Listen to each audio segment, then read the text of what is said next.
अस्सलाम वालेकुम। ये जो नुस्खा पेश कर रहा हूँ ये इंडिया वालों के लिए है जो मुझसे बेपनाह मोहब्बत करते हैं, मेरे चैनल को सुनते हैं, लाइक करते हैं, शेयर करते हैं और मेरे से कुछ सजेशन लेते हैं। तो मेरे से तो बड़े बड़े काबिल लोग हैं, लेकिन मैं अपने सस्ते से, अच्छे से और मौसर मुजर्रब नुस्खा पेश करता हूँ। ये सादा सा नुस्खा है, आम चीज़ है।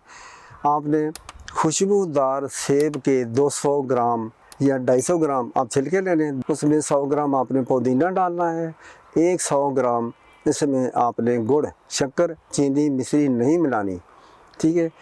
ये आपने 2 किलो पानी में जोश दें। जब 1 किलो रह जाए कपड़े में से निकाल लें, कपड़ छान निकाल लें, पोनी में से निकाल लें।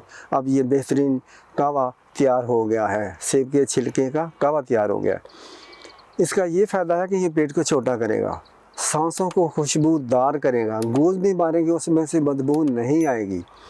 ये हाज़म तो आम है, जिन लोगों को खाना हज़म नहीं होता उनके लिए बेहतरीन चीज़ है, तो ये इस्तेमाल करें।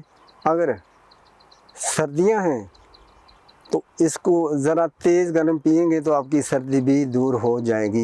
ये मुकम्मी मैदा है, ठीक है। अल्लाह करीम रहम करेगा, अल्लाह करीम आपको शिफा दे, रहम करे, फजल करे। अस्सलाम वालेकुम व रहमतुल्लाहि व बरकातहू।